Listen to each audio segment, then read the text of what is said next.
Tout a commencé par une nuit de novembre, une de ces nuits où une pluie fine et glaciale s'accroche aux fenêtres et semble vouloir s'infiltrer dans les maisons. Dans la banlieue tranquille de Lyon, la maison de la famille Morel était une petite île de lumière chaude et de quiétude. Isabelle lisait dans le salon, tandis que son mari, Jean, finissait de débarrasser la table de la cuisine. Leurs deux enfants, Thomas, âgé de 8 ans, et la petite Sophie, de 4 ans, dormaient déjà à l'étage. C'était une vie simple, modeste, tissée de routines prévisibles.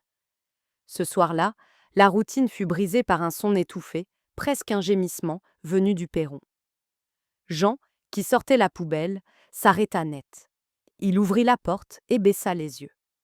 Là, à l'abri précaire du petit auvent, se trouvait un panier en osier. À l'intérieur, emmitouflé dans une couverture de laine usée, un bébé dormait. Un souffle, une petite buée s'échappant de ses lèvres. Une enveloppe était épinglée sur la couverture. D'une main tremblante, Jean rentra le panier, le posant sur le tapis du couloir. Isabelle le rejoignit, le visage blême. La lettre était courte, écrite d'une main paniquée. Elle était signée d'une mère qui ne pouvait plus s'occuper de son enfant et qui suppliait les habitants de cette maison, qu'elle disait avoir observé et trouvé bienveillant, de lui offrir une vie meilleure. La première réaction de Jean fut pragmatique. Il faut appeler la police. Isabelle, elle, s'était agenouillée près du panier. Ses doigts effleurèrent la joue douce du nourrisson. L'enfant s'agita, ses yeux s'ouvrirent, des yeux d'un bleu profond qui semblaient contenir toute la tristesse du monde. À cet instant, quelque chose bascula dans le cœur d'Isabelle. La garder juste pour cette nuit, Jean, murmura-t-elle. Il fait si froid. Demain, nous verrons. Le lendemain, ils ne virent pas. Ils nourrirent l'enfant. Ils la bercèrent. Ils la nommèrent Léa. Chaque jour qui passait rendait l'appel à la police plus impossible. Dans le secret de leur chambre, ils prirent une décision qui allait sceller leur destin et le sien. Ils ne diraient rien à personne. Ils l'élèveraient comme leur propre fille. C'était un mensonge né d'un acte d'amour, un pacte fragile pour la protéger, pour qu'elle se sente entièrement leur. Les années passèrent, tissant le mensonge au cœur de la famille. Léa grandit pour devenir une jeune fille douce, intelligente et d'une sensibilité à fleur de peau. Elle avait un talent pour le dessin, un monde intérieur riche qu'elle couchait sur le papier. Elle sentait parfois une distance inexplicable, une mélancolie sans nom, mais elle mettait cela sur le compte de sa nature rêveuse. Pour combler ce vide qu'il devinait sans le comprendre, ses parents la couvraient d'une attention particulière. Chaque succès de Léa était célébré avec une ferveur un peu trop intense. Chaque chagrin consolé avec une urgence un peu trop vive. Cette affection débordante ne passa pas inaperçue. Thomas, leur fils aîné, observait tout avec des yeux sombres. Il avait été le centre de leur univers jusqu'à l'arrivée de cette sœur tombée du ciel. Maintenant, il devait partager l'attention, et il lui semblait toujours que la part de Léa était plus grande. Sa jalousie grandit en silence, s'exprimant par de petites piques, des sarcasmes que seuls les enfants peuvent manier avec une telle cruauté. Un jour, en rangeant le grenier, il était tombé sur une vieille boîte en carton. À l'intérieur, la couverture de laine usée et la lettre froissée. Il avait lu, et le secret était devenu son fardeau et son arme. Sophie, plus jeune, adorait Léa. Elle était sa confidente, sa compagne de jeu. Mais elle sentait la tension, le ressentiment de son frère, et elle naviguait entre eux, essayant de maintenir une paix fragile. Le 16e anniversaire de Léa arriva. C'était un samedi d'octobre. La famille était réunie dans le salon. Le cadeau principal était posé sur la cheminée, emballé dans du papier doré. C'était le tableau avec lequel Léa avait remporté un prestigieux concours d'art régional. Ses parents l'avaient fait encadrer magnifiquement. « Nous sommes si fiers de toi, ma chérie, dit Isabelle, les larmes aux yeux. Léa rougit, le cœur gonflé de bonheur. Pour une fois, elle se sentait vraiment à sa place, vraiment aimée. Bien sûr, la petite prodige a droit à tous les honneurs, marmonna Thomas depuis son coin du canapé. Thomas, ça suffit, dit son père d'un ton las. Pourquoi? C'est vrai, non? Tout tourne toujours autour de Sainte Léa. Léa, qui est si douée, Léa, qui est si gentille. Arrête d'être jaloux, rétorqua Léa, piquée au vif. Ce n'est pas de ma faute si tu ne fais rien de ta vie. L'insulte, banale entre frères et sœurs, toucha une corde sensible. Le visage de Thomas se décomposa. La colère, nourrie pendant des années, explosa. Jaloux? De toi? Mais tu n'es rien. Tu ne comprends donc pas? Tu n'es même pas une vraie Morel. Qu'est-ce que tu racontes? Balbutia Léa, le sourire figé sur ses lèvres. Isabelle se leva d'un bond. Thomas, tais-toi. Mais il était trop tard. Le poison était libéré. Tu veux savoir la vérité? Hurla Thomas, pointant un doigt accusateur sur elle.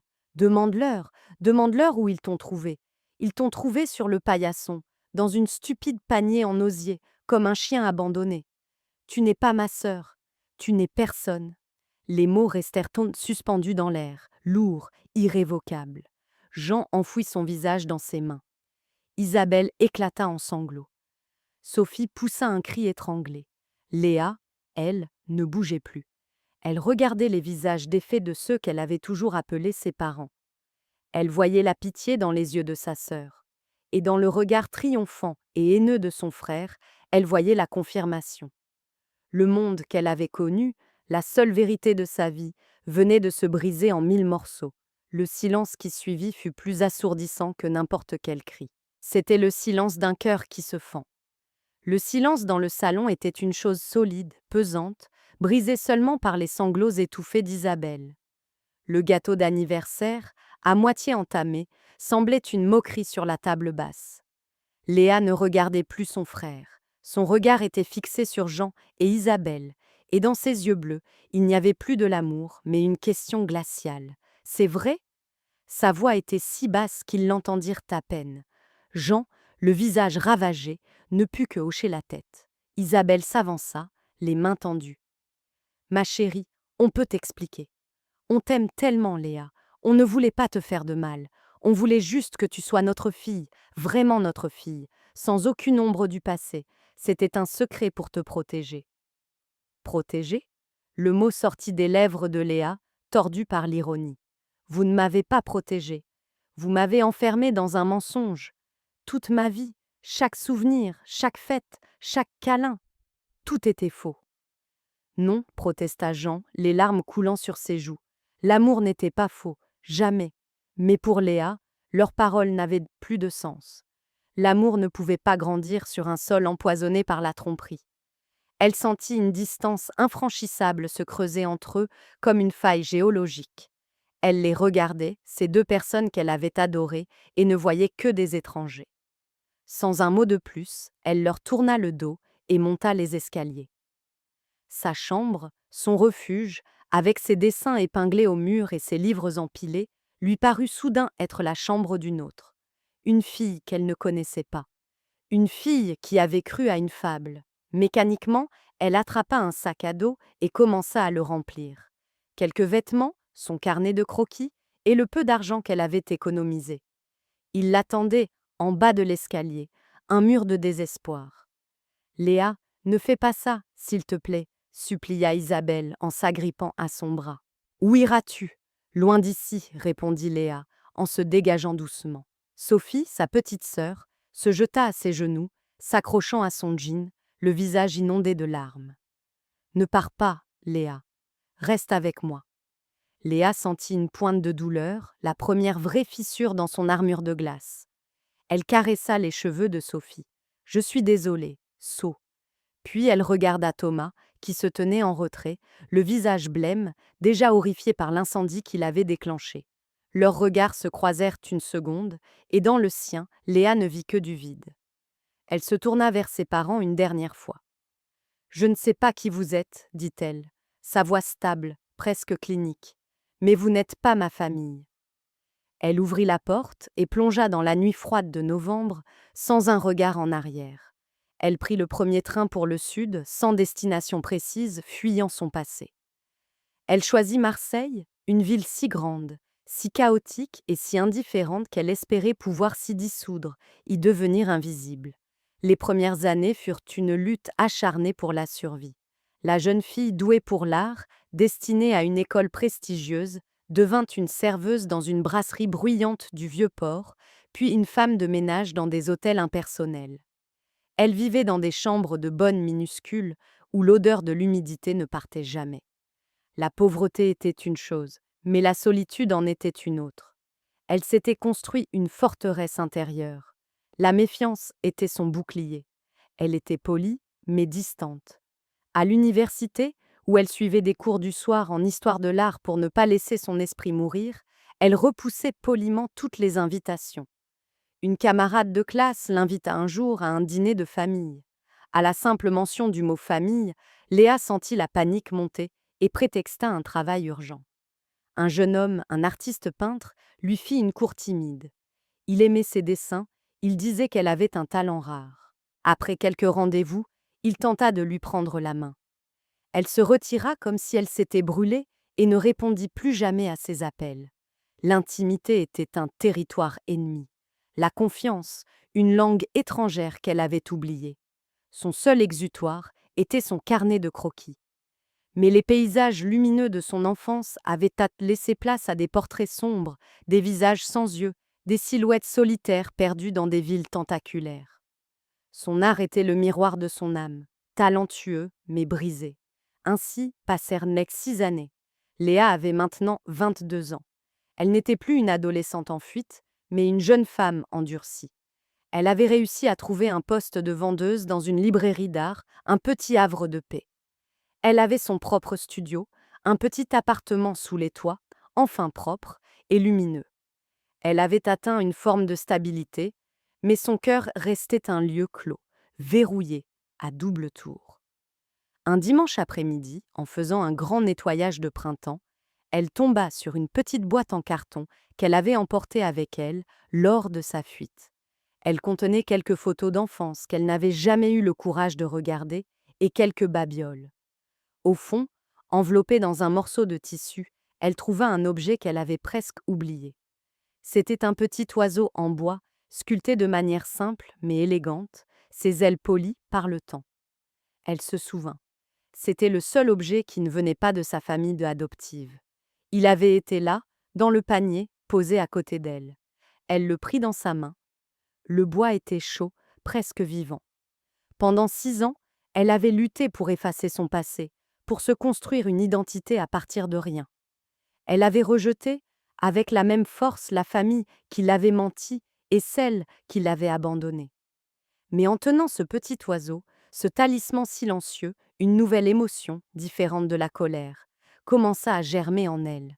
Ce n'était plus le besoin de fuir, mais un besoin profond et lancinant de comprendre. Qui était-elle, au-delà de la douleur et de la trahison?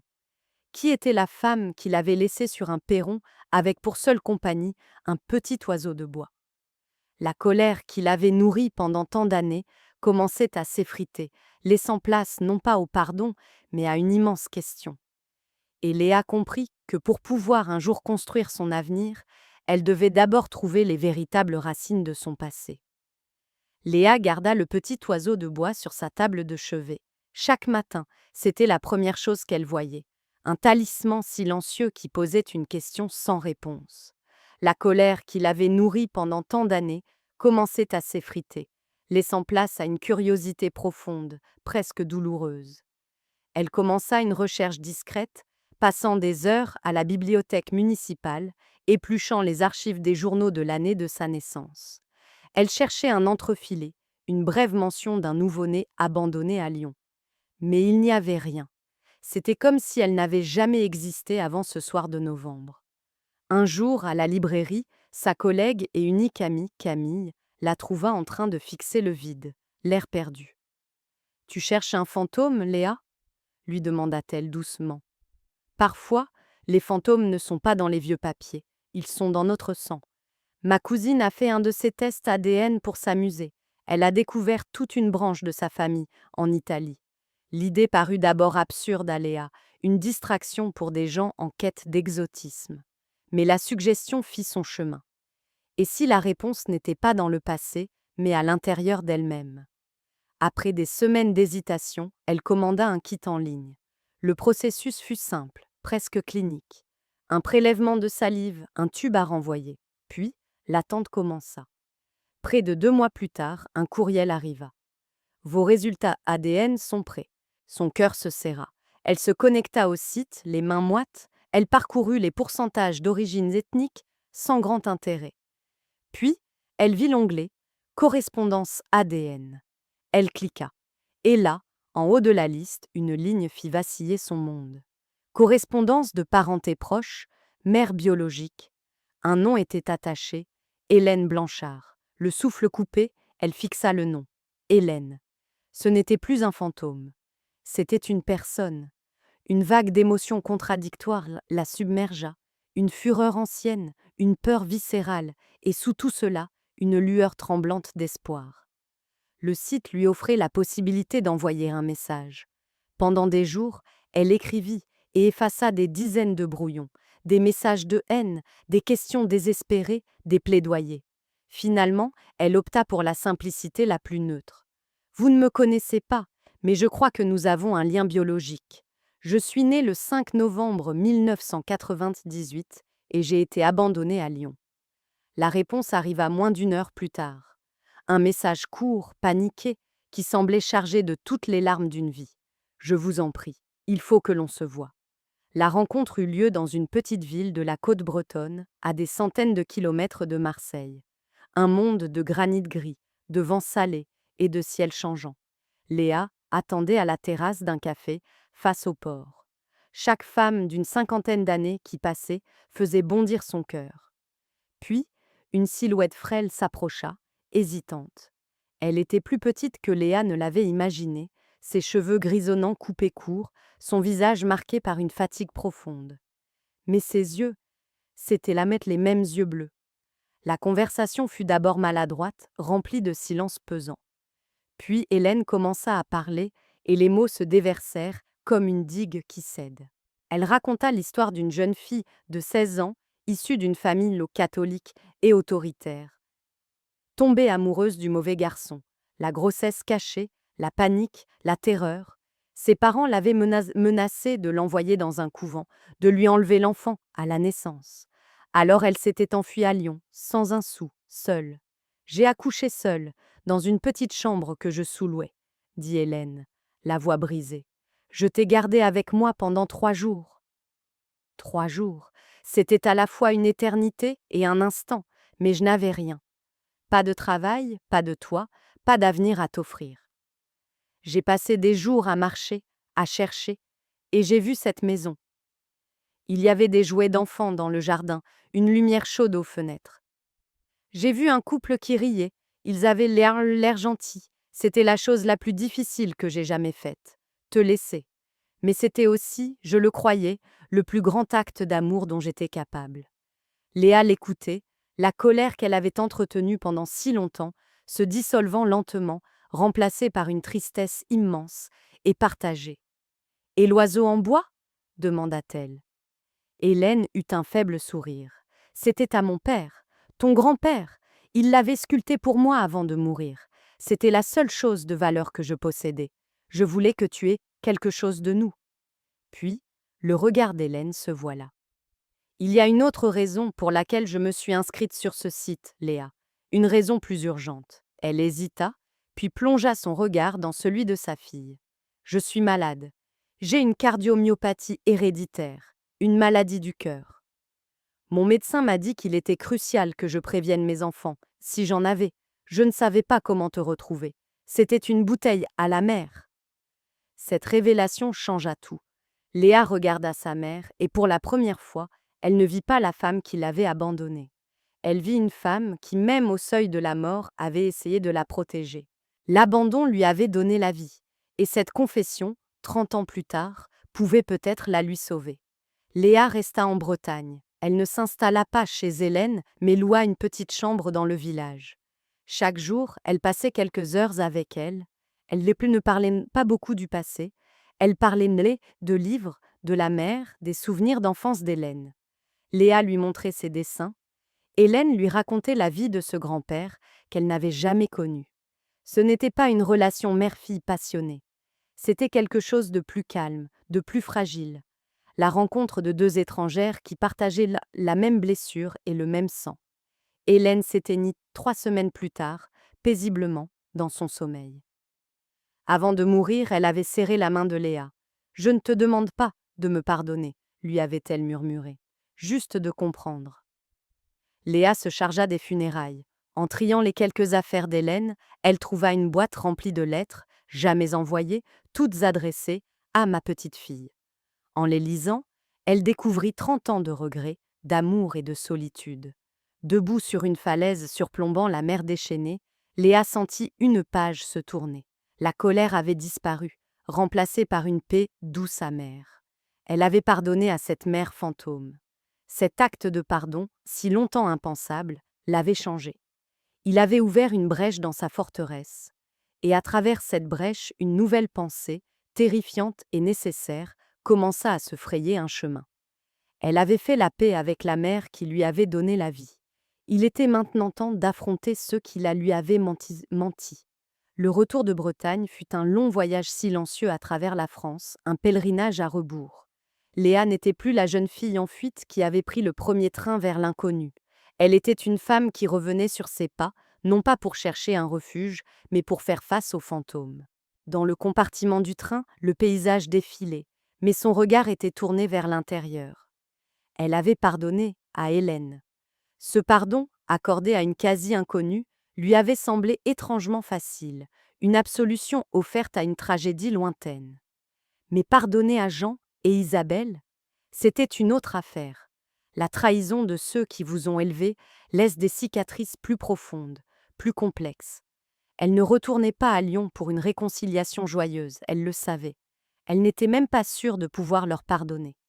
Elle y retournait pour elle-même, pour remplacer le souvenir brûlant d'une porte claquée par une conversation d'adulte, pour regarder dans les yeux les auteurs de son plus grand chagrin et peut-être, pour la première fois, essayer de comprendre non pas l'acte, mais l'amour tordu qui l'avait motivée. Elle se préparait aux larmes, aux justifications, à la colère peut-être. Elle se préparait à tout, sauf à ce qu'elle allait trouver. La banlieue de son enfance lui parut plus petite, les rues plus étroites. En tournant dans son ancienne rue, elle sentit son cœur se serrer. Tout était familier, et pourtant, quelque chose clochait. Elle gara sa voiture et s'approcha de la maison. Le jardin, autrefois si méticuleusement entretenu par Jean, était envahi par les mauvaises herbes. La peinture des volets s'écaillait. Une tristesse, une négligence flottait sur la maison, comme un voile de poussière. Sa main tremblait en appuyant sur la sonnette. Le carillon familier résonna à l'intérieur, mais personne ne répondit. Elle sonna de nouveau, plus longuement. Le silence. Alors qu'elle s'apprêtait à partir, la porte de la maison voisine s'ouvrit. Madame Dubois, une petite dame âgée qui vivait là depuis toujours, s'avança sur son perron. Ses yeux s'écarquillèrent de stupeur. « Léa ? Mon Dieu, c'est bien toi ?»« Oui, Madame Dubois, je suis de passage. Vous savez où sont les Morel ?» Ils ne répondent pas. Le visage de la vieille dame se décomposa, passant de la surprise à une infinie tristesse. « Oh, ma petite, tu ne sais pas ?» Le cœur de Léa s'arrêta. « Il y a eu un accident, » dit doucement Madame Dubois, s'approchant d'elle. « Il y a 2 ans. Un soir de pluie, sur l'autoroute. Un camion a dérapé. Ils sont morts sur le coup, ma petite. Jean et Isabelle. » Le monde de Léa bascula une seconde fois. Mais cette fois, il n'y eut pas de cri, pas de colère. Juste un vide immense, assourdissant. La chance de crier, de pardonner, de comprendre, venait de lui être arrachée à tout jamais. Elle resta là, sur le trottoir, incapable de bouger, le souffle coupé par la violence de cette absence définitive. « Attends, » dit la voisine. « Ta sœur, Sophie, elle a laissé quelque chose pour toi. Elle m'a dit, si jamais Léa revient, donnez-lui ça. » Elle disparut à l'intérieur et revint avec une grande boîte en carton, scellée par du ruban adhésif.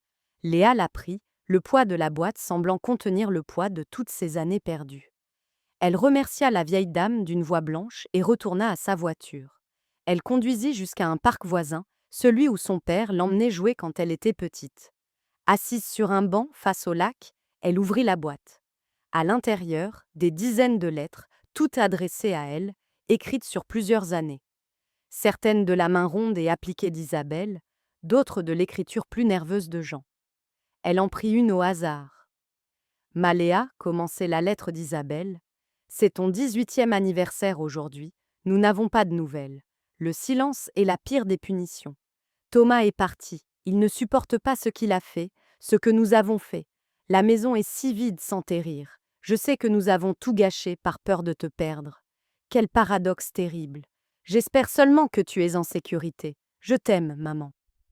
Elle en ouvrit une autre, de son père. Léa, ma fille. J'ai revu tes dessins l'autre jour. Je ne suis pas un expert, mais je sais reconnaître la beauté. Ne laisse jamais personne, et surtout pas nous, éteindre cette lumière en toi. Nous avons été faibles et stupides. Notre amour pour toi était vrai, mais notre courage était trop petit. Pardonne-nous si tu le peux un jour. Léa lut les lettres pendant des heures, une par une, alors que le soleil descendait sur le lac. Elle pleura. Elle pleura pour la jeune fille de 16 ans qu'elle avait été, mais surtout, elle pleura pour eux, pour leur amour maladroit, pour leur regret infini, pour la conversation qu'ils n'auraient jamais. Le lendemain, elle retrouva Sophie. Sa petite sœur était devenue une jeune femme au regard grave. Elles s'assirent dans un café, le silence d'abord tendu. Puis, Sophie parla de l'après.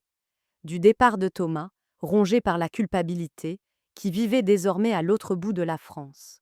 De la dépression de leurs parents, qui n'avaient plus jamais été les mêmes, vivant comme des ombres dans la maison autrefois joyeuse. Ils n'arrêtaient pas d'écrire ces lettres, dit Sophie, les larmes aux yeux. Ils espéraient toujours que tu reviendrais. Je suis désolée, Léa. J'étais jeune, j'avais peur, j'aurais dû te défendre. Léa posa sa main sur celle de sa sœur. Ce n'était pas à toi de le faire. Nous étions toutes des enfants. Le dernier jour, elle se rendit au cimetière. La pierre tombale était simple. Jean et Isabelle Morel aimaient et regrettaient. Le vent d'automne faisait bruisser les feuilles mortes sur l'herbe. Elle resta là, un long moment, laissant les souvenirs, les bons comme les mauvais, défiler dans son esprit. Elle sortit alors de sa poche le petit oiseau de bois, celui que sa mère biologique lui avait laissé, celui qui avait commencé sa quête de vérité. Elle le posa délicatement sur la pierre froide, entre les deux noms. Un pont symbolique entre ces deux familles, ces deux vies, ces deux amours. Elle avait compris. Elle avait eu deux mères. L'une lui avait donné la vie en la laissant partir. L'autre lui avait donné une vie en la retenant trop fort, prisonnière d'un mensonge né de l'amour. Les deux l'avaient aimée, à leur manière imparfaite, tragique. Et elle, à cet instant précis, elle les pardonna toutes les deux. Elle se détourna de la tombe et quitta le cimetière d'un pas lent mais assuré. Elle n'était plus définie par l'abandon, ni par le mensonge. Elle n'était plus la victime de son passé. Elle était simplement Léa, une femme entière, forgée dans les feux croisés de deux amours complexes. Elle ne savait pas ce que l'avenir lui réservait, mais pour la première fois, elle ne regardait plus en arrière. La route devant elle était libre.